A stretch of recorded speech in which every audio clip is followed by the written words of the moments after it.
अस्सलाम वालेकुम गाइस, आपको मेरे चैनल में स्वागत है। आपको थंबनेल देख के ही मालूम चल गया होगा इस वीडियो में क्या मैं बताने वाला। आपको थंबनेल देख के ही मालूम चल गया होगा किस बारे में यहाँ पे तकरीर होने वाला है। तकरीर को आप शुरू से लेके एंड तक देखेगा, बीच में स्किप नहीं कीजिएगा, तो आपको कुछ भी समझ में नहीं आएगा। जो इस वीडियो पर पहली बार आप आएंगे सब्सक्राइब कर लीजिएगा। सब्सक्राइब करने से क्या हो, जो भी नया वीडियो में डालूंगा आप तक पहुँच जाए। चलिए गाइस, यहाँ पे वीडियो की स्टार्ट, यहाँ पे तकरीर को हम लोग करते हैं। मोहम्मद अरबी के शेरों से मुकाबला हो जाए। 3 दिन का मुकाबला हुआ था, न राजा बचा न बाजा बचा, सारे हजारे इधर से उधर हो गए और मोहम्मद बिन कासिम का परचम लहराया। मेरे अजीजों, औरतों की इज्जत का मुहाफिज 19 साल का जवान था, जिसने आते ही औरतों की इज्जत भी बचाई और मेरे दीन का परचम भी लहराया। मैं आज पूछता हूँ, हमारी उम्रें कितनी हो गई?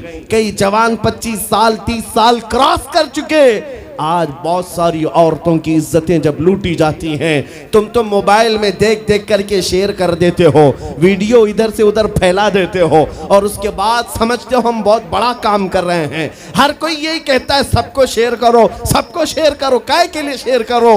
मेरे अजीजों, ये कौन सी जंग लड़ रहे हो? व्हाट्सएप मोबाइल की जंग लड़ रहे हो?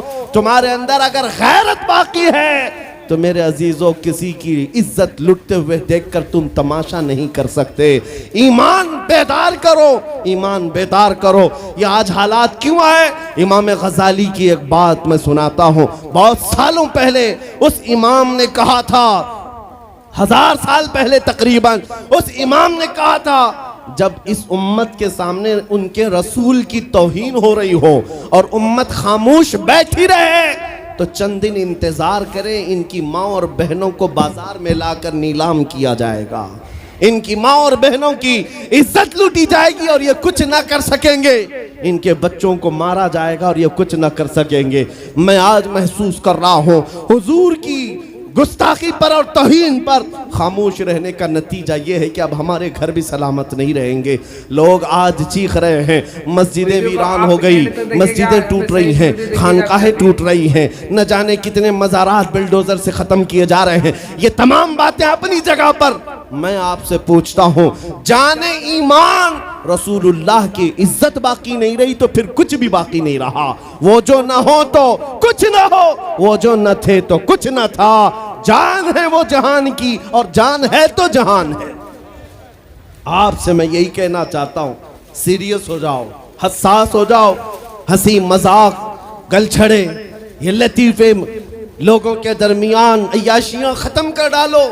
आज हर एक के घर से धुआं उठ रहा है और लोग अभी खुशियां और तमाशा देखने में मसरूफ हैं। आज पूरी दुनिया में जो तमाशा है आप नहीं अंदाजा कर सकते। फिलिस्तीन के बच्चों के साथ खून की होली खेली जाती है। हमने इराक में देखा है चंद साल पहले, जहां मैदान में खेला करते थे लोग, आज वो मैदान कब्रों से भर चुका है, कब्रों से भर चुका है। इतनी मौतें होती हैं कि जनाजा उठाने के लिए लोग नहीं होते, जनाजा उठाने के लिए लोग नहीं होते। ये तमाम हालात क्यों पैदा हुए? मुल्क के शाम के हालात इतने सख्त तरीन हो गए हैं कि तकरीबन 50 लाख के करीब बेघर हो चुके लोग, जिनका घर नहीं, सब टूट चुका। ये हालात देखकर मैं आपसे कहता हूँ, बेदार हो जाओ और अमल की तरफ आ जाओ। क्या अब भी तुम्हें अज़ानें नहीं उठाती? नमाजों के लिए दौड़ते नहीं? अल्लाह का कहर जब आता है, पकड़ आती है, तो फिर कोई तुम्हें नहीं बचा सकता, कोई नहीं बचा सकता। मैं वार्निंग भी दे रहा हूं और आपको बता भी रहा हूं कि नबी करीम सल्लल्लाहु तआला अलैहि वसल्लम का दरवाजा अभी खुला हुआ है, खुला हुआ है। और वो ऐसा नबी है, ऐसा नबी है जिसके दरबार से वाबस्ता होने में कभी आपको शर्म नहीं आएगी इंशाअल्लाह, और कभी आप अपने आप को बेआबरू नहीं समझेंगे, कभी नहीं। मैं अपनी प्रैक्टिकल लाइफ बता रहा हूँ। हुजूर की मोहब्बत में, वो वफा में जो मज़े हैं वो दुनिया में कहीं नहीं, कहीं नहीं है। जब बेचैन दिल होता है तब भी हम, मेरे अजीजों, गाने सुन करके अपनी बेचैनी दूर नहीं करते। हम पिकनिक पॉइंट पे जाकर अपनी बेचैनी दूर नहीं करते।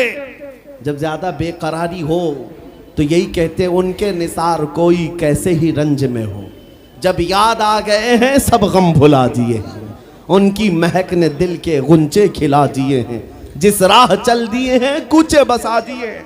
हुजूर को याद कर लेते हैं, बेचैनी दूर होती है, बेकरारी दूर होती है। आपको मैं ये बात कहना चाहता हूँ, वीडियो को आप हुजूर की एंड तक वफा देखिएगा, में जो यहाँ पे सही इज्जत से है वो वीडियो कहीं देखिएगा नहीं, यहाँ पे। हुजूर की गुलामी में जो इज्जत है वो कहीं नहीं। आज आपके दरमियान मैं यहाँ आया हूँ, फतेहपुर सिकरी पहली मर्तबा, लेकिन तुम्हारा जोश और जज्बा मेरे अजीज़ों, रात के 12 बजे के बाद मुझ जैसे एक अदना तालिब इल्म के इस्तकबाल के लिए अगर इतना मजमा खड़ा है, जो खड़ा है, जिसको जगह नहीं वो भी, जिसको जगह है वो भी। क्यों? कोई बड़े पार्टी का नेता आया है क्या? किसी गवर्नमेंट का ओहदेदार आया है? नहीं, सबको यहाँ पता है कोई नेता नहीं आया, हुजूर का एक गुलाम आया। हमारी आज जो इज्जत है वो सिर्फ इसीलिए है, जब तक बिके न थे तो कोई पूछता न था। या रसूल अल्लाह, तुमने खरीद कर हमें अनमोल कर दिया। जब तक के मदीने से इशारे नहीं होते, रोशन मेरी किस्मत के सितारे नहीं होते। इसलिए आज से भी कहता हूँ, बेदाम ही बिक जाइए बाजार नबी में, बेदाम ही बिक जाइए बाजार नबी में। अरे इस शान के सौदे में खसारे नहीं होते।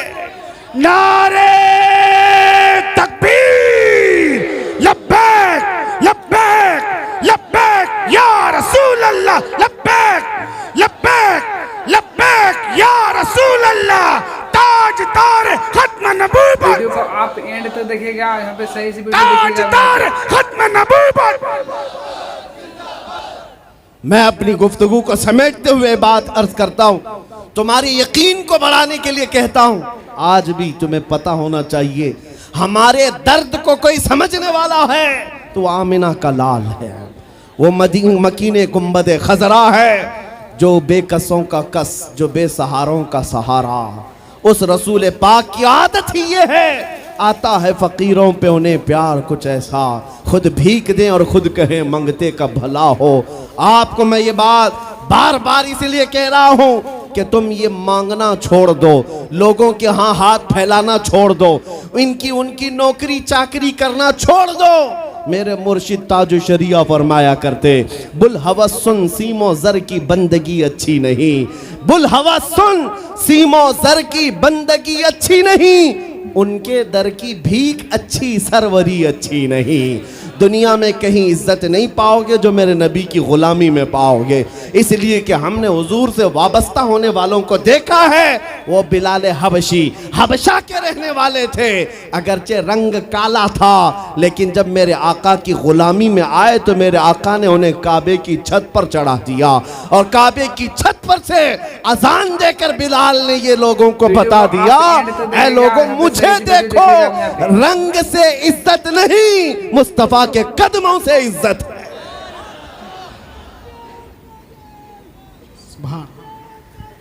अजीजा ने ग्राम वक़ार, तवज्जो चाहता हूं, हुजूर की गुलामी में जो इज्जत है वो हमने देखी है। जो लोग सहाबाए कराम, सैयदना अमीरुल मोमिनीन उमर इब्न खत्ताब, जिनका हाल ये था 36 लाख स्क्वायर किलोमीटर पर तन्हा हुकूमत करते थे। उस वक्त मिस्र भी, शाम भी, यमन भी, इराक भी, फिलिस्तीन भी, अरब, ये 6 कंट्री पूरे मिलाकर तन्हा हजरत उमर की निगरानी में थे। और ऐसी निगरानी नहीं कि यहाँ बैठ करके बड़ी बड़ी मीटिंगें कर रहे हों और गरीब खस्ता हाल सो रहे हों। उस खलीफा इस्लाम का हाल ये था, वो मदीने में बैठकर खिलाफत कर रहा था, और बड़ी दूर एक औरत अपनी बेटी से कह रही है कि आज थोड़ा दूध में पानी मिला ले। बेटी कहती नहीं, खलीफा उमर बिन खत्ताब की खिलाफत है, उमर इब्न खत्ताब की खिलाफत है। घरों में तक उमर इब्न खत्ताब की निगरानी थी।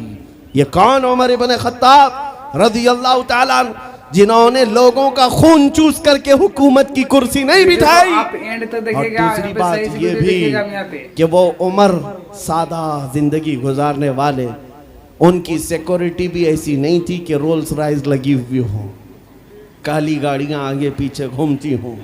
मेरे अजीजों, उस उमर इब्न खत्ताब की बात कर रहा हूं। जब बैतुल मुकद्दस फतह हो गया, तो वहाँ से हज़रत अबू उबैदा बिन जर्राह ने ख़त लिख कर के भेजा कि लोगों की ख्वाहिश है उमर इब्न खत्ताब आप तशरीफ़ लाएं, बैतुल मुक़द्दस की चाबी आपके हाथ में दी जाएगी, आप तशरीफ़ लाएं।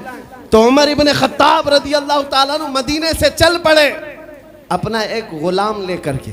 लेकिन ग़ुलाम और ख़ुद होने के बाद एक ही घोड़ा था। तय ये कर लिया ग़ुलाम के साथ कि 1 मील मैं बैठूंगा तू चलेगा और दूसरे मील तू बैठेगा मैं चलूंगा। ये शान उमर इब्न खत्ताब रज़ी अल्लाह ताला अन्हु की। मैं क्यों कह रहा हूँ अभी बताता हूँ। और इस तरह से सफ़र कटता रहा। 1 मील खुद बैठते, 1 मील ग़ुलाम बैठता था, क्योंकि उनके अदल के सामने किसी की नहीं चलती। फिर जब इत्तेफाक ऐसा है बैतुल मुक़द्दस करीब आया, लोग सब देखने के लिए बाहर आए, लेकिन घोड़े पर बैठने की बारी ग़ुलाम की थी और आपकी चलने की थी। बारी बारी है, ग़ुलाम बैठा हुआ आ रहा है और खलीफा वक्त रस्सी पकड़ा हुआ आ रहा है। लोग दौड़े दौड़े आए, फ़िलिस्तीन के अमीरुल मोमिनीन कहकर नारा लगा रहे थे। तो जो मौजूद सहाबा थे उन्होंने बताया ये घोड़े पर बैठा हुआ अमीरुल मोमिनीन नहीं है, ये घोड़े की रस्सी पकड़कर जो आ रहा है वो अमीरुल मोमिनीन है। ईसाइयों ने पहली मर्तबा देख करके पूछा था, ए मुसलमानों क्या तुम्हारा बादशाह ऐसा भी होता है? उस वक्त सहाबा ने कहा पहली बात तो हमारे यहाँ बादशाह होता ही नहीं, बादशाह नहीं होता। और उनकी ये जिंदगी मैं इसलिए बता रहा हूं। फिर ईसाइयों ने कहा अगर ये घोड़े की रस्सी पकड़कर चलता है तो इसके डर से कैसर और किसरा क्यों कांप रहे हैं? इसके डर से पूरा ईरान, पूरा रोम कांप रहा है। आखिर कौन सी ताकत है इस उमर के अंदर? ये तो रस्सी पकड़कर घोड़े लेकर चल रहा है। तब जानते हो मेरे अजीजों, उमर इब्न खत्ताब रज़ी अल्लाह ताला अन्हु ने लोगों को जमा करके बताया, ऐ लोगों सुनो, मेरी हैसियत सिर्फ इतनी थी, मैं खत्ताब का बेटा उमर, बचपन में 2 बकरियां मुझसे नहीं संभाली जाती और मेरे बाप मुझे हर दिन मारते थे, बकरियां नहीं संभालनी आती। लेकिन आज गौर से देखो, आंख खोलकर, वही खत्ताब का बेटा उमर है। 36 लाख स्क्वायर किलोमीटर पर तन्हा हुकूमत करता है। इसलिए नहीं कि खत्ताब का बेटा उमर है, इसलिए कि मोहम्मद अरबी का गुलाम उमर है। नारे तकबीर, नारे रिसालत, मरहबा या मुस्तफा, मरहबा या मुस्तफा।